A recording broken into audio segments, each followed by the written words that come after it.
하나님의 말씀은 열왕기상 18장 1절과 2절 말씀을 제가 봉독하겠습니다. 많은 날을 지내고 제3년에 여호와의 말씀이 엘리야에게 임하여 가라사대 너는 가서 아합에게 보이라. 내가 비를 지면에 내리리라. 엘리야가 아합에게 보이려고 가니 그때에 사마리아에 기근이 심하였더라. 아멘. 구약 성경에 보면은 굉장히 위대한 인물로 묘사되어지고 있는 사람 중에 한 사람이 엘리야입니다. 우리가 엘리야 하면은 많은 이적을 베푼 사람, 이제 이렇게 생각하기가 쉽죠. 근데 실제로 엘리야가 한 일이 그렇게 성경을 보면은 많지는 않은 것 같습니다. 오늘 우리가 이제 살펴보게 될 내용부터 이제 엘리야의 사명이 나타나는데, 제가 이 말씀을 준비하면서 엘리야도 우리와 똑같은 성정을 가진 사람이다. 그도 하나님의 능력을 받고 하나님의 뜻에 순응할 때는 놀라운 그 능력자로서 아무리 많은 상대와 대적 관계에서 놓여질지라도 믿음으로 승리하는 모습을 보이는데, 그런데 그랬던 그가 세상의 어떤 힘과 세상의 그 세력 앞에서는 한없이 약해지는 모습을 보이고 있는 장면을 오늘 우리가 볼 수가 있습니다. 그래서 우리가 그냥 막연히 성경을 보고 알 때는 엘리야는 굉장한 선지자로서 우리가 또 찬송 중에도 있지 않습니까? 주의 선지 엘리야 뵌 것하고 하늘에 올라가던 일을 기억합니다. 그 찬송 부르면서 우리는 엘리야라는 인물이 정말 우리와는 완전 다른 인물로 생각하고 있는데, 지난번 시간에 살펴봤던 그 엘리야도 참으로 약한 모습이었죠. 엘리야가 처음에 하나님의 사명을 받아서 엘리야가 부름을 받았을 때 아합에게 가서 이 땅에 3년간 비가 내리지 않을 것이다 라고 선포를 했죠. 선포를 한 그 다음 장면이 혹시 기억나십니까? 도망을 가죠. 예, 도망을 가서 시냇가에 숨어서 까마귀가 날라다 준 음식을 먹다가 그것도 이제 다 떨어지면 어디로 갑니까? 시돈으로 가서 사렙다 가부를 만나죠. 그죠? 예, 그런 모습들. 그러니까 우리가 생각하는 엘리야의 그 영웅적인 모습과는 전혀 다른 모습이죠. 그리고 지금은 그 이제 3년간의 망명생활 끝에 하나님께서 다시 나타나셔서 엘리야에게 사명을 주는 장면으로 넘어가게 되겠습니다. 18장. 많은 날을 지내고 제3년에 여호와의 말씀이 엘리야에게 임하여 가라사대 너는 가서 아합에게 보이라. 내가 비를 지면에 내리리라. 엘리야가 아합에게 보이려고 가니 그때에 사마리아에 기근이 심하였더라. 아합이 국내 대신 오바댜를 불렀으니 이는 오바댜는 크게 여호와를 경외하는 자라. 자, 우리 오바댜라는 사람 이름에다가 박스를 치시든지 밑줄을 그어 넣으시든지, 오바댜. 하나님은 구원이시라. 또 하나님의 종, 하나님을 섬기는 자 오바댜입니다. 하나님을 섬기는 자. 4절. 이세벨이 여호와의 선지자들을 멸할 때에 오바댜가 선지자 100인을 가져 50인씩 굴에 숨기고 떡과 물을 먹였었더라. 아합이 오바댜에게 이르되 이 땅의 모든 물 거는과 내 모든 내로 가자. 혹시 꼴을 얻으리라. 그러면 말과 노새를 살리리니 짐승을 다 잃지 않게 되리라 하고 두 사람이 두루 단일 땅을 나누어 아합은 홀로 이 길로 가고 오바댜는 홀로 저 길로 가니라. 오바댜가 길에 있을 때에 엘리야가 저를 만난지라. 저가 알아보고 엎드려 말하되 내 주 엘리야여 당신이니까 대답하되 그러하다. 가서 내 주에게 고하기를 엘리야가 여기 있다 하라. 가로되 내가 무슨 죄를 범하였기에 당신이 당신의 종을 아합의 손에 붙여 죽이게 하려 하시나이까. 당신의 하나님 여호와의 사심을 가리켜 맹세하노니 내 주께서 사람을 보내어 당신을 찾지 아니한 족속이나 나라가 없었는데 저희가 말하기를 엘리야가 없다 하면 그 나라와 그 족속으로 당신을 보지 못하였다는 맹세를 하게 하였거늘 이제 당신의 말씀이 가서 내 주에게 고하기를 엘리야가 여기 있다 하라 하시나 내가 당신을 떠나간 후에 여호와의 신이 나의 알지 못하는 곳으로 당신을 이끌어 가시리니 내가 가서 아합에게 고하였다가 저가 당신을 찾지 못하면 내가 죽임을 당하리이다. 당신의 종은 어려서부터 여호와를 경외하는 자라. 자, 이 오바댜라는 사람을 우리가 지금 만나게 되는데 어떤 사람인 것 같습니까? 오바댜의 특징을 우리가 한번 잡아볼까요? 찾아볼까요? 오바댜는 자, 어렸을 때부터 여호와를 경외하는 자였습니다. 이게 신앙이 있는 사람이었다, 그죠? 그리고 또 어떤 사람이었습니까? 예, 선지자 100인을 50인씩 이렇게 숨겨서 그들을 먹였다고 그랬죠. 자, 그렇다면은 선지자를 구하여 주었다는 것은 어떤 의미를 또 내포하고 있을까요? 하나님을 경외하는 자였기 때문에 여호와의 종들을 50인씩 구해 주었습니다. 그 50인씩 구해 줄 때 그에게는 뭐가 필요했을까요? 엄청난 용기가 필요했겠죠. 죽음을 각오해야 되지 않겠습니까? 왜냐하면은 앞에 보면은 이세벨이 여호와의 선지자들을 죽일 때에 그때 오바댜는 그 죽을 것을 각오하고 몰래 선지자 100명을 구한 존재 아닙니까? 그렇게 본다면 이 사람은 대단한 신앙의 소유자입니다. 죽음을 두려워하지 않는 열정을 가졌죠. 그 다음 또 하나는 그러함에도 불구하고 자, 또 어떤 특성을 가지고 있습니까?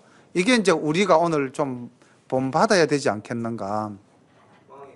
그렇죠. 왕에게 신임을 얻었다는 겁니다. 왕은 어떤 사람? 믿는 사람, 믿지 않는 사람? 믿지 않는 사람. 예. 그러니까 오바댜라는 이 독실한 믿음의 소유자는 믿음의 행위에 있어서도 온전하였을 뿐만 아니라 그 온전함으로 말미암아 믿지 않는 아합에게도 신뢰를 받았기 때문에 그 직책이 국내 대신에 이르렀던 겁니다. 그리고 가만히 보니까 또 물을 찾아서 나설 때 아합이 누구와 함께 나섰습니까? 바로 이 오바댜라는 사람과 함께 나섰죠. 그러니까 전적으로 신뢰하고 믿었던 사람입니다. 우리 예수 믿는 사람이 어려서부터 하나님을 경외하고 또 우리가 목숨을 걸고 주의 일을 한다고 하지만은 만약에 믿지 않는 사람에게 신뢰를 얻지 못하는 그런 사람이라면 우리의 신앙은 어떤 신앙이라고 말할 수 있을까요? 예, 또 좀 문제가 있지 않겠습니까? 그러니까 교회 안에서 형제끼리 자매끼리 서로 인정하는 것도 굉장히 중요하지만은 우리가 교회 밖에서 다른 사람들로부터 믿지 않는 사람들로부터 인정받는 것도 매우 중요하다. 그런 측면에서 볼 때 저는 우리 교회에 계시는 모든 열린 가족들은 다 그러신 분들이 아닌가 싶습니다. 예, 제가 여기 가만히 얼굴을 보면 어느 분의 이름을 대고 말을 하고 싶은데 그랬다가는 또 나중에 예배 후에 왜 저를 또 말씀을 하셨어 이러실까 봐 말씀은 못하겠고 제 마음속에 우리가 이렇게 다가오는 우리 성도님들의 그 기운은 오바댜와 동일한 그런 열정으로 이 땅을 사시면서 믿지 않는 자들에게도 인정을 받는 그런 훌륭한 분들이라고 생각을 합니다. 13절 이세벨이 여호와의 선지자들을 죽일 때에 내가 여호와의 선지자 중에 100인을 50인씩 굴에 숨기고 떡과 물로 먹이니리 내 주께 들리지 아니하였나이까. 이제 당신의 말씀이 가서 내 주에게 고하기를 엘리야가 여기 있다 하라 하시니 그리하면 저가 나를 죽이리이다. 엘리야가 이르되 내가 모시는 만군의 여호와의 사심을 가리켜 맹세하노니 내가 오늘날 아합에게 보이리라. 그러니까 이 오바다라는 인물이 이 똑같은 말을 지금 두 번 반복하고 있죠, 그죠? 예, 두 번 반복하면서 생명의 위협을 느낄 만한 지금 일을 당신께서 저에게 하고 있습니다. 당신께서 지금 아합에게 가서 내가 엘리야를 보았습니다. 엘리야가 어디에 있습니다. 라고 이야기하라고 하시는데 만약에 당신께서 딴 곳으로 가신다면 저는 그냥 아합에게 죽습니다. 이 일이 일찍이 여러 나라, 여러 민족에게도 있었던 일입니다. 이렇게 이야기를 하는데 엘리야가 결코 그런 일은 없다. 왜? 엘리야는 지금 하나님으로부터 사명을 받았죠. 이제 아합에게 가라 해서 3년 만에 고국 이스라엘로 돌아와서 지금 아합에게 나타난 것입니다. 16절 오바댜가 가서 아합을 만나 고하매 아합이 엘리야를 만나려 하여 가다가 엘리야를 볼 때에 저에게 이르시되 이스라엘을 괴롭게 하는 자여 너냐? 저가 대답하되 내가 이스라엘을 괴롭게 한 것이 아니라 당신과 당신의 아비의 집이 괴롭게 하였으니 이는 여호와의 명령을 버렸고 당신이 바알들을 쫓았음이라. 그런즉 보내어온 이스라엘과 이세벨의 상에서 먹는 바알의 선지자 450인과 아세라의 선지자 400인을 갈멜산으로 모아 내게로 나오게 하소서. 자, 두 사람이 이제 드디어 만났습니다. 3년 만에 만났죠. 3년 전에 엘리야가 아합에게 뭐라고 그랬습니까? 이 땅에 우로가 3년간 그칠 것이다. 이렇게 선포하고 떠났죠. 그리고 나타났으니까 아합이 대뜸 할 말이 뭡니까?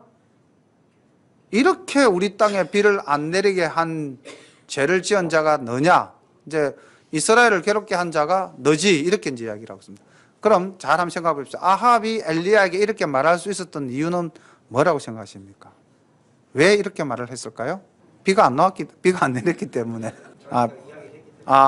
엘리야가 선언했기 때문에. 그럼 이렇게 해야죠. 엘리야여 반갑습니다. 이제는 비를 내리게 하소서. 이렇게 이야기를 해야 되겠죠. 안 내리게 했다는데 포커스를 맞추면 비를 내리게 해달라는 이야기를 했겠죠. 여기서 두 사람의 신앙관을 볼 수가 있습니다. 엘리야와 아합이 서로 말하는 것이 다르죠. 자, 아합은 엘리야 니 때문에 지금 비가 안 오고 있다 이렇게 이야기하고 있고, 엘리야는 아닙니다. 이 땅에 비가 안 내리는 것은 당신과 당신 아비의 집 때문에 그렇습니다. 서로 믿는 신앙의 주체가 다른 겁니다. 우리가 이 세상에서 안 믿는 사람과 의사가 소통되지 않을 경우가 가끔씩 있어요. 그때는 신앙관 때문에 그럴 수도 있습니다. 이 지금 아합은 누구를 믿습니까? 자기 아내 때문에 바알을 섬기죠. 그러니까 이 땅에 많은 선지자들을 이세벨이 다 죽여가면서 이 땅을 지금 바알을 섬기는 백성으로 다 만들어 놨는데 지금 바알의 백성이 아닌 존재가 누구다? 바로 엘리야 너다. 네가 있어가지고 지금 우리 바알 신이 비를 안 내. 그러니까 비를 안 내리는 주체가 하나님입니까? 바알입니까? 아합의 생각에는 바알인 거예요. 그래서 이스라엘을 괴롭게 하는 자가 너냐라고 물었고, 그 다음 엘리야는 이 땅에 지금 비를 안 내리게 하는 주체는 누구다? 하나님이시다는 거죠. 너와 너의 아비 집이 범죄하였기 때문에, 하나님께 범죄하였기 때문에 지금 이 땅에 비가 내리지 않는다라고 이야기를 하는 겁니다. 믿는 신앙의 대상이 다르기 때문에 서로의 대답도 이렇게 다르게 나타나고 있습니다. 이게 우리가 세상 살 때에 믿지 않는 자들과 대화를 하다가 어떤 문제점에 봉착하게 됐을 때 완전 아니다 싶을 때는 바로 이런 그 사람의 신앙관이 깔려 있다, 이렇게 우리가 생각을 해야 될 겁니다. 그러고는 어떻게 해야 될까요? 이제 이 상황에서 엘리야는 이렇게 이야기를 합니다. 믿음으로 승리를 해야 되겠죠. 그래서 너희들이 믿는 바알의 그 제사장들을 다 데리고 오너라. 다 데리고, 이 갈멜산으로 다 데리고 와라. 이제 그렇게 이야기를 합니다. 아합이 지 혼자 판단할 수 없습니다. 이 사람은 우리가 이런 말을 쓰면 제가 잘 모르는 분야라서 공처가 뭐 이런 말 있죠. 공처가 이거는 어떤 남편들을 두고 하는 말입니까? 공처가. 깍 잡혀 사는 사람이 공처가입니까? 애처가는요? 아내를 그냥 사랑하는 사람. 위해주는 사람. 그럼 애처가가 좋은 겁니까? 공처가가 좋은 겁니까? 둘 다 그렇습니까? 아마 이 아합이 애처가이면서 동시에 공처가였던 것 같습니다. 예, 바로 이제 이세벨한테 가서 이제 또 보고를 했겠죠. 20절 아합이 이에 이스라엘 모든 자손에게로 보내어 선지자들을 갈멜산으로 모으니라. 엘리야가 모든 백성에게 가까이 나아가 이르되 너희가 어느 때까지 두 사이에서 머뭇하려느냐. 여호와가 만일 하나님이면 그를 쫓고 바알이 만일 하나님이면 그를 쫓을지니라 하니 백성이 한 말도 대답지 아니하는지라. 자, 이 부분에도 한번 우리 줄 끊어볼 거예요. 백성이 한 말도 대답지 아니하는지라.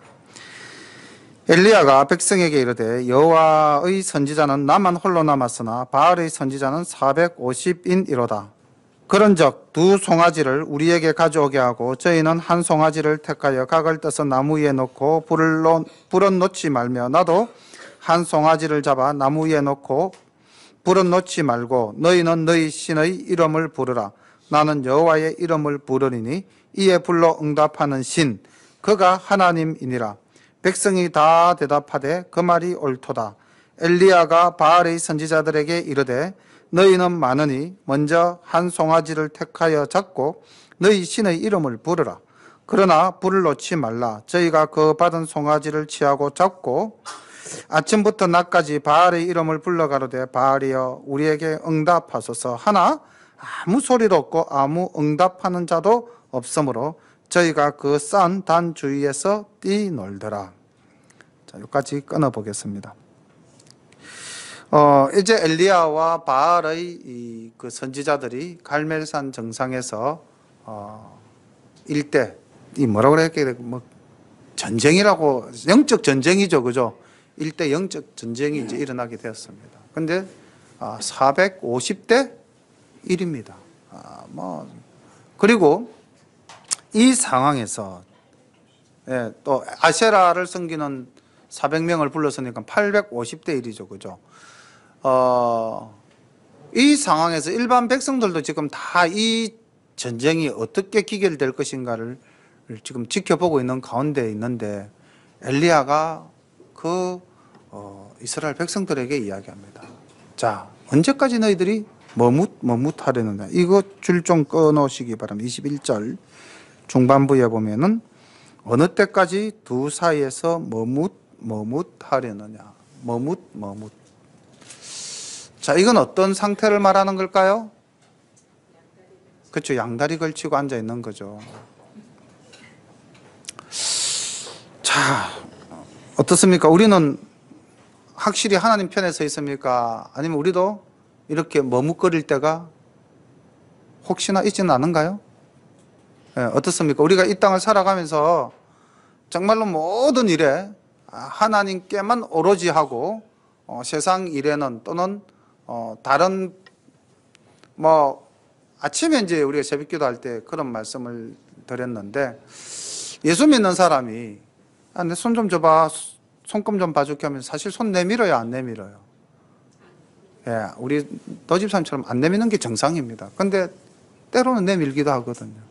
그리고 또 네 얼굴에 간상을 보니 뭐라 한다고 그 말이 귀에 솔깃하게 들어오면 어떨까요? 귀가 싹 가요, 안 가요? 예, 안 가야 정상인데 가는 경우도 있죠, 그죠? 그리고 우리가 또 이런 거는 신문에도 한 번씩 가십으로 납니다. 선거 때가 되면 메아리 점집이 불이 난다. 이제 이런 기사가 나잖아요. 근데 거기에 간 국회의원 부인이 어느 교회 건사더라. 이런 기사도 가끔씩은 뜰 때가 있습니다. 자, 바로 이런 게 우리가 머뭇하는 거다라고 정의를 내릴 수가 있겠죠. 그런 삶 속에서의 머뭇은 굉장히 많죠. 오늘 예배를 드리러 가야 되는데 뭔가 집안 행사가 있는데 이거 어떻게 해야 하나? 머뭇. 오늘 우리가 뭔가 헌금을 감사금을 해야 되는데 그 다음 주에 하면 안 되나? 머뭇. 살면서 사실 이 머뭇은 굉장히 많습니다. 근데 엘리야가 택하라 이랬음에도 불구하고 백성들은 거기서 보니까 21절 하반부에 뭐라고 그랬습니까? 백성이 한 말도 대답하지 아니하더라. 자, 이게 그 당시 이스라엘 백성들의 영적 상황입니다. 자, 이 머뭇하려느냐 하는 이 질문과 한 명도 대답하지 아니하더라라는 이 상황이 그 좀 비슷한 상황 속에서 떠오르는 성경 내용 없습니까? 저도 이것을 처음에는 이 말씀을 묵상을 하다가 못 떠올렸는데 오늘 아침에 다시 한 번 더 말씀을 준비하기 위해서 쭉 이제 이 설교 부분을 보다 보니까 여호수아가 번뜩 떠오르는 거예요. 예. 여호수아서 24장 15절에 보면은 이제 가나안 땅에 들어간 이스라엘 백성들을 향해서 여호수아가 신앙의 결단을 촉구하는 설교를 합니다. 그때 접대 제가 말씀을 드렸지만은 가나안 땅에 들어간 이스라엘 백성들을 한번 잘 상상해 보세요. 광야에서 40년을 살다가 그냥 누더기 걸치고 거지같이 들어갔어요. 자기들은 이때까지 제대로 된 집에서 잠을 자본 적이 없었습니다. 제대로 된 논밭을 본 적도 없습니다. 제대로 만들어진 목장을 본 적도 없었을 겁니다. 도로며 또 집에 들어가서 제대로 된 조리 기구, 여성들은 그런 거 굉장히 민감하잖아요. 그죠? 그런데 가나안 가니까 어때요? 눈이 확 돌겠죠. 세상에 이런 일이, 집이 반듯하고요. 도로가 쫙쫙 나 있고요. 물을 부으면 하수구로 물이 쫙 빠져나가죠. 꼭지 터니까 수도가 칼칼칼 쏟아져 나오진 않았겠죠. 어쨌든 최대의 문명 사회로 들어간 거 아닙니까? 그러면은 야, 이 사람들이 섬기는 신은 도대체 누구길래 이렇게 화려한 삶을 살고 있을까? 도대체 우리 신 여호와는 어떤 존재이셨기에 우리는 이렇게밖에 살 수 없었던가? 상대적 비교를 통해서 자괴감이나 상대적 우월감에 종속되지는 않았을까요? 그럴 수도 있었겠죠. 그때 여호수아가 너희를 애굽에서 끌어내시고 40년 광야에서 너희를 먹이시고 너희를 인도하신 여호와를 택할 것인가? 아니면 이 땅의 신들을 택할 것인가? 너희들은 결단하라. 이렇게 이제 그러면서 뭐라고 그랬냐면은 나와 내 집은 오직 여호와만 섬기겠다. 이렇게 이제 선언했잖아요. 그때 백성들의 태도가 어땠습니까? 잘 기억 안 나십니까? 모든 백성이 그랬어요. 딱 여호수아가 그렇게 하니까 저희들도 하나님만을 섬기겠습니다라고 약속합니다. 17절에 보면은 18절 보면 여호와께서 또 모든 백성 그 땅에 거하던 아모리 사람을 우리 앞에서 쫓아내셨습니다. 그러므로 우리도 여호와를 섬기리니 그는 우리 하나님이시니다. 이렇게 딱 고백을 했거든요. 그러니까 그 가나안 땅에 입성했을 때의 이스라엘 백성들의 그 신앙관하고 지금 오늘 이 아합의 백성들의 신앙관하고는 굉장한 차이가 있죠. 이거를 시대와 역사가 달라졌기 때문이다 이렇게 이제 볼 수도 있겠지만 저는 이 부분을 이렇게 한번 정리를 해보고 싶어요. 우리가 하나님을 처음 만나가지고 하나님과의 첫사랑을 가졌을 때 우리의 신앙이 얼마나 뜨거웠습니까? 그때는 오직 하나님 뿐이었죠. 근데 이렇게 이제 신앙생활을 점점 해 나가는 과정 속에서 자, 우리가 아합 시대까지 왔다고 가정을 해봅시다. 여호수아의 시대에서. 그럼 현재 우리의 신앙은 과연 그때만큼 그렇게 뜨겁고 열렬한가? 바로 하나님께 사랑한다고 고백할 수 있을까? 우리의 신앙은 얼마나 가라앉았는가? 아니면 얼마나 더 뜨거워졌는가? 비교해 볼 수가 있겠죠. 가나안 땅에 입성했을 때의 이스라엘 백성과 아합의 시대의 이스라엘 백성의 신앙관이 이렇게 달랐다는 겁니다. 아무도 대답하지 않았다는 거죠. 그리고 여전히 양쪽에 다리를 걸치고 덕이 드는 쪽을 찾아가려고 하는 이러한 모습을 보이고 있지 않습니까? 이 머뭇거리는 이유가 이때 이스라엘 사람들의 심리를 제가 한번 나름대로 정리를 해보니까 첫 번째가 아마 아합의 칼이 두려워서 그렇지 않았을까. 이세벨이라는 이 독한 여자와 아합의 폭정이 우리가 하나님을 믿는다라고 지금 만약에 선택하고 고백했다가 뭔가 일이 잘못되면은 우리는 다 죽을 수밖에 없다. 두려움. 그리고 부담. 그리고 뭔가 조금만 더 기회를 엿보고 있다가 판단해도 되지 않을까. 이런 심리는 오늘날 우리에게도 여전히 유효한 심리죠. 동일한 심리로 나타나고 있다는 겁니다. 우리도 뭔가 이렇게 위협적인 상황에서는 공포를 느낄 수도 있고요. 또 이거 꼭 내가 해야만 하나, 결정을 해야만 하나 부담스러운 마음도 가질 수도 있을 거고요. 또 오늘 꼭 해야 되나? 내일 좀 해도 안 될까? 미루는 이런 어떤 인간의 심리로 인해서 결단의 시기를 놓치는 경우도 없잖아 있다는 겁니다. 오늘 이 이스라엘 사람들의 이 머뭇거림에 나의 신앙을 한번 비춰보시기를 바랍니다. 그리고 초창기 아까 여호수아서의 24장에서 이스라엘 백성이 결단했던 그 모습도 역시 우리의 거울로서 한번 비춰보시기를 바랍니다. 오늘 아침 새벽기도 때 바울이 고린도 교인들에게 우상 숭배를 금하는 말씀을 하면서 뭐라고 말씀을 하셨냐면, 내가 우리의 역사 속에 등장하는 많은 조상들을 보여주면서 그들이 우상을 섬김으로써 하나님으로부터 멸망을 당하지 않았느냐, 내가 오늘 이것을 너희들에게 이야기하면 이것이 너희의 거울이 되고 이것이 너희의 경계가 되게 하려 함이다, 이렇게 말씀을 하셨거든요. 저도 동일합니다. 오늘 이 아합의 이야기나 요수아의 이야기나 이 모든 것은 우리의 거울입니다. 성경은 우리의 거울입니다. 내 자신을 현재 비추어 볼 수 있는 거울이에요. 그래서 이 말씀을 통해서 내 자신을 보고 확인하고 결단하고 회개하게 되는 거죠. 그리고 그 성경에서 잘못되어진 삶을 살다 간 사람들은 내 삶을 깨우쳐주는 경계의 대상이 되는 겁니다. 오늘 여기 등장하는 이스라엘 백성들, 머뭇거리는 이스라엘 백성들은 자기 이익에 몰두하여 하나님을 선택하지 않는 비겁한 사람들이다, 이렇게 정리를 내려도 크게 무리가 없을 것 같고요. 이 모습이 나의 모습과는 어떠한가.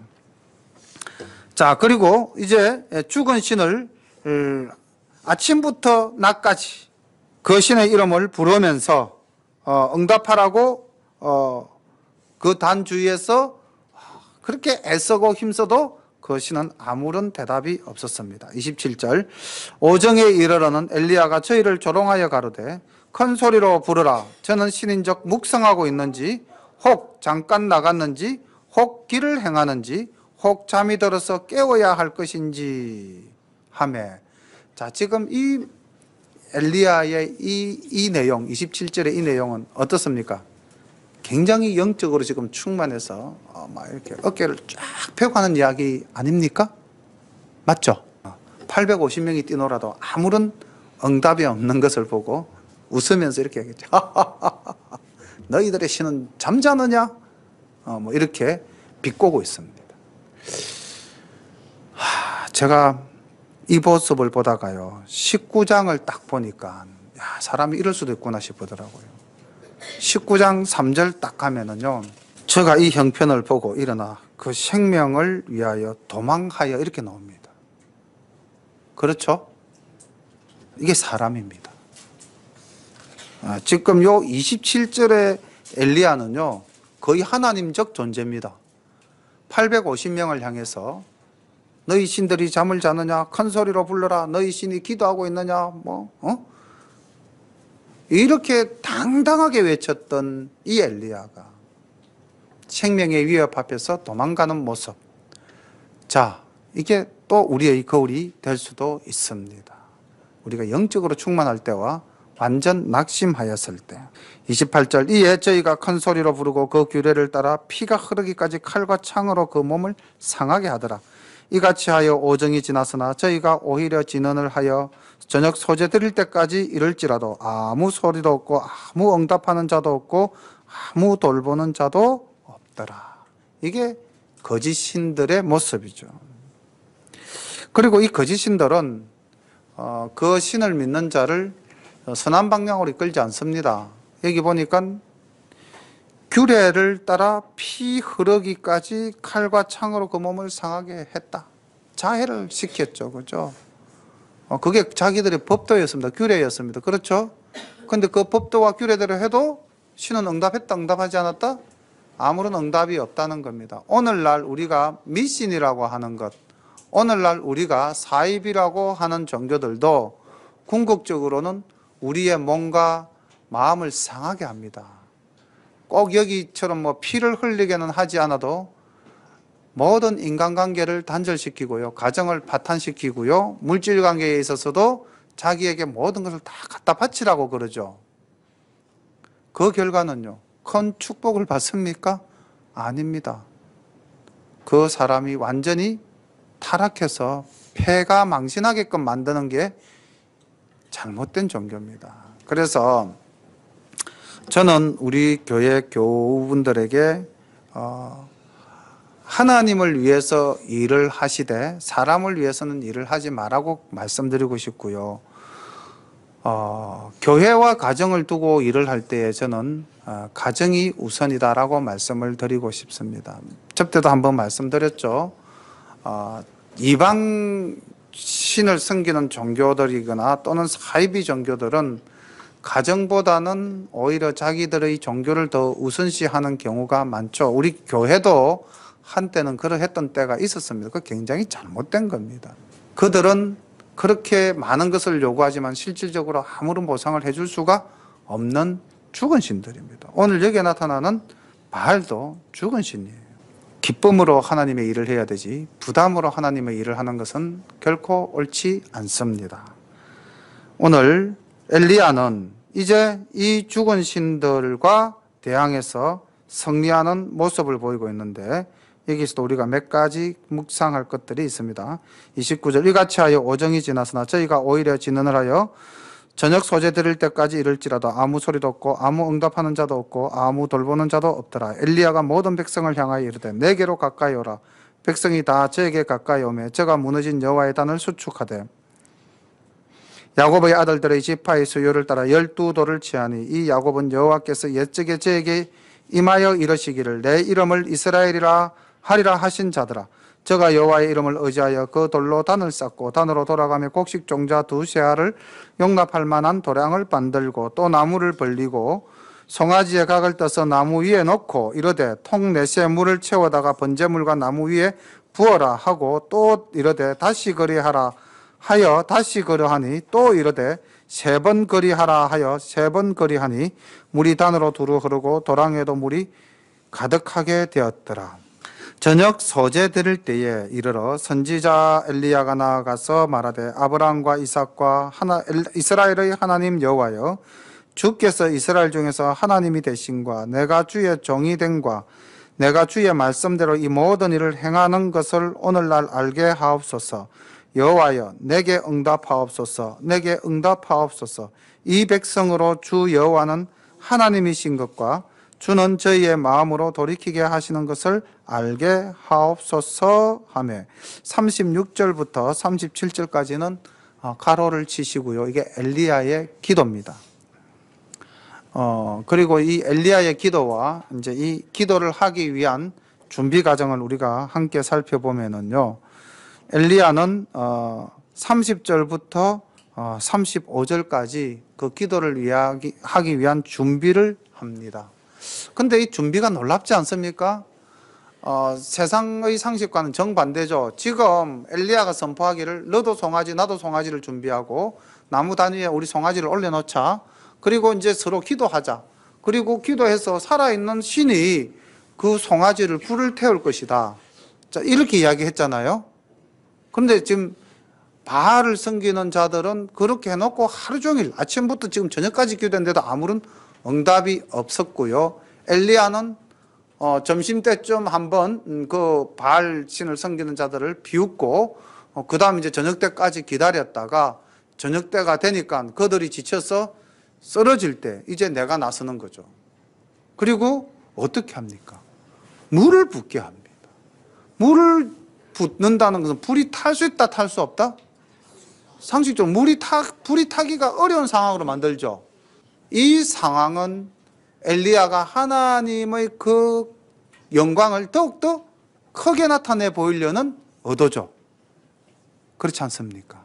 준비를 우리가 하나님의 영광을 나타낼 수 있는 어떤 그런 기회나 능력이 있다고 할 때는 내 자신을 나타내기보다는 하나님의 능력을 어떻게 하면 더 크게 나타낼 수 있을까? 이게 이제 준비하는 자세입니다.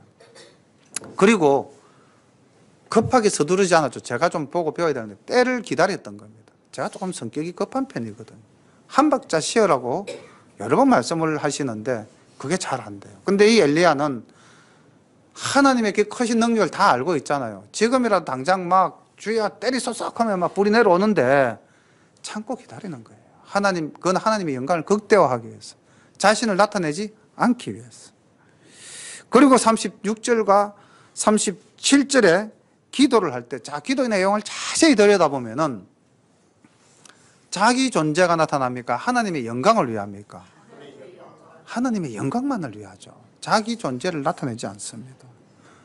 하나님께 기도하고요. 하나님께 영광을 구하고요. 자신은 단지 뭐로 사용한다? 도구로 사용되어질 따름입니다. 나로 하여 이렇게 됐죠. 내가 주의 종이 됨과 내가 주의 말씀대로 이 모든 일을 행하는 것을 주의 말씀대로 행하지 내 의지대로 행한다는 게 아니죠. 그렇죠? 그리고 이 모든 것은 하나님의 뜻이고 하나님의 영광을 나타내는 일이고 하나님이 살아계심을 보여주는 역사하심인데 이 일에 제가 동참하게 되어사오니 하나님이여 내게 응답하시옵소서. 그렇게 기도를 했습니다. 자, 그렇게 기도하니까 38절 이에 여호와의 불이 내려서 번제물과 나무와 돌과 흙을 태우고 또 도랑에 물을 핥은지라. 물도 태워버렸어요. 그러니까 그 보는 사람들이 이제 어떻겠습니까? 놀라겠죠. 하나님의 살아계심을 보았겠죠. 백성들은 어떻게 할까요? 이때 이제 자, 이 이전부터 백성의 태도가 조금 바뀐 거 아십니까? 엘리야가 저녁 때쯤 돼서 하나님의 제단을 쌓자 할 때 누가 나옵니까? 백성들이 나와서 돕죠. 그렇지 않았습니까? 엘리야의 말을 듣는 거예요, 백성들이. 그리고 이제 엘리야가 기도하고 역사가 이루어지니까 보십시오. 백성들이 어떻게 하는지 39절. 모든 백성이 보고 엎드려 말하되 여호와 그는 하나님이시로다. 여호와 그는 하나님이시로다. 두 번이나 반복하고. 이때 여호와하고 하나님은 원어로 보면 여호와는 여호와지만 하나님은 엘로힘인 겁니다. 엘로힘은 뭐라고 그러냐면은 능력의 하나님, 여호와는 구원의 하나님, 이제 이렇게 되는데 우리를 구원하시는 하나님 그분이 정말 능력자시다. 그러니까 아까 그 엘리야가 바울의 선지자들에게 뭐라고 바알의 선지자들에게 뭐라고 그럽니까? 바알이 너희의 하나님이 되고 이런 말씀했죠, 그죠? 그때 이때 하나님의 의미는 하나님으로서의 하나님이 아니라 바알이 능력 있는 자가 되고 만약에 우리 하나님 여호와께서 불로 태우신다면 우리 여호와께서 능력자가 되고 이렇게 이제 해석을 하시면 됩니다. 이게 바알의 그 신이 하나님이다 이 개념이 아닙니다. 알겠습니까? 이때 하나님은 엘로힘이로서 그 당시 이제 여러 사람들이 쓰던 능력의 신, 이제 이렇게 해석을 하시면 되겠습니다. 자, 여호와 그가 하나님이시다. 이게 이제 그 백성들이 외치는 고백이죠. 40절. 이제 이렇게 고백하니까 명령을 또 내립니다. 엘리야가 저희에게 이르되 바알의 선지자를 잡되 하나도 도망하지 못하게 하라 하며 곧 잡은지라. 엘리야가 저희를 기손 시내로 내려다가 거기서 죽이니라. 엘리야가 아합에게 이르되 올라가서 먹고 마시소서. 큰 비의 소리가 있나이다. 아합이 먹고 마시러 올라가니라. 엘리야가 갈멜산 꼭대기로 올라가서 땅에 꿇어 엎드려 그 얼굴을 무릎 사이에 넣고 그 사환에게 이르되 올라가 바다편을 보라. 저가 올라가 바라보고 고하되 아무것도 없나이다. 가로되 7번까지 다시 가라. 7번째 이르러서는 저가 고하되 바다에서 사람의 손만한 작은 구름이 일어나나이다. 가로되 올라가 아합에게 고하기를 비에 막히지 아니하도록 마차를 갖추고 내려가소서 하라 하니라. 조금 후에 구름과 바람이 일어나서 하늘이 캄캄하여지며 큰 비가 내리는지라. 아합이 마차를 타고 이스라엘로 가니 여호와의 능력이 엘리야에게 임하매 저가 허리를 동이고 이스라엘로 돌아가는 곳까지 아합 앞에서 달려갔더라. 이스라엘로 들어가는 곳까지 아합 앞에서 달려갔더라. 자, 몇 가지 보시겠습니다. 오늘 제가 보여드리려고 했던 것이 엘리야가 이제 그 단을 쌓고 바알을 섬기는 선지자들과 싸움을 했던 그 칼멜산 그 기념교회하고요. 그 다음 이제 이들이 지금 백성을 동원해서 바알의 선지자 850명을 잡았죠. 그리고 어디에서 죽였다고 그랬습니까? 기손 지내에서. 그 기손 지내하고 이제 이런 모습들을 제가 사진으로 찍어 왔던 것을 보여드리려고 했는데 이게 지금 오늘 좀 작동이 안 돼서 나중에 오후 시간대에 다시 한번 화면으로 보여드리도록 하겠습니다. 엘리야가 이제 바알의 선지자, 이세벨의 선지자 그 850을 죽였을 때만 해도 아세라의 선지자 400명과 바알의 선지자 850명을 죽였을 때만 해도 얼마나 그가 하나님의 능력에 힘입어서 지금 자신만만해합니까? 그리고 아합에게도 이제 올라가서 당신은 먹어서서 이렇게 이제 이야기하죠. 그죠?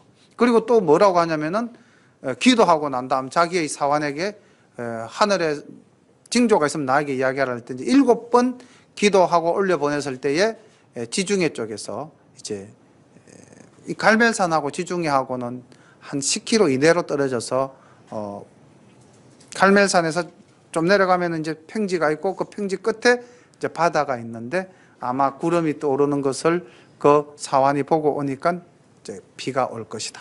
이것을 예언하면서 아합을 이스라엘 자기의 궁전 있는 곳으로 이제 보내죠. 비를 피하소서 하면서.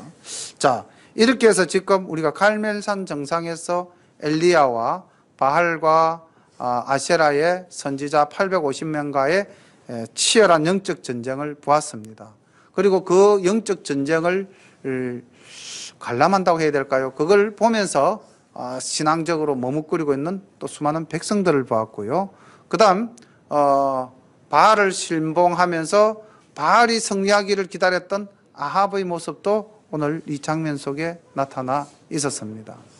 오늘 여기에 등장하는 수많은 군상들과 나를 연결시켜 본다면 나의 위치는 어딘가? 우리가 이것도 한번 살펴볼 수가 있겠죠. 그리고 엘리야가 마지막으로 기도할 때 그 기도하는 자세가 참 묘한 자세입니다.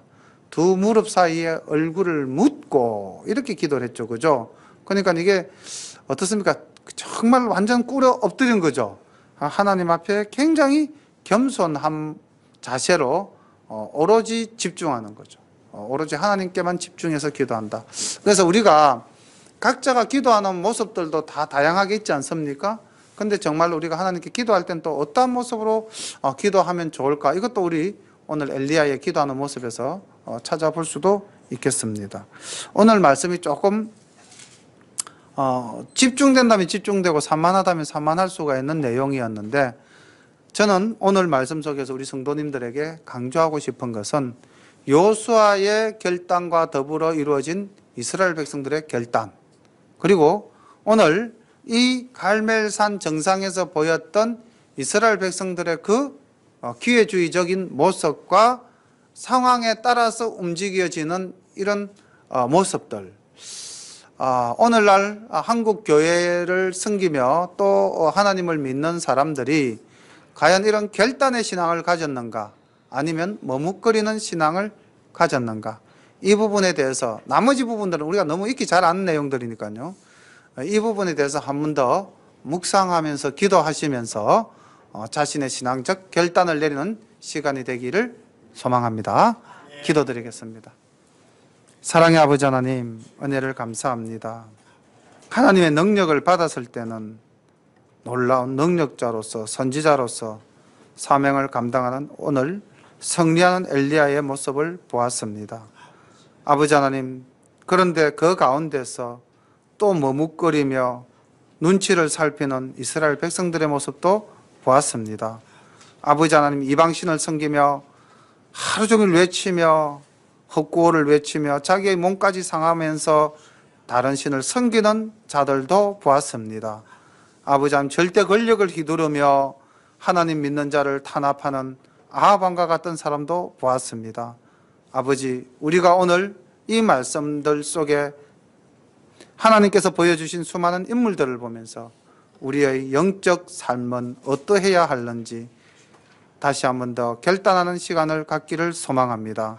우리는 오직 하나님만을 섬기겠습니다. 우리는 오직 하나님의 충실한 종이 되겠습니다. 우리는 하나님을 기쁘시게 하는 존재가 되겠습니다. 우리는 하나님의 영광을 나타내겠습니다. 하나님 다짐하고 결단하는 우리 열린 가족에게 놀라운 하나님의 은혜가 늘 함께하여 주시기를 바라옵고 예수님 이름 받들어 감사하며 기도드립니다. 아멘.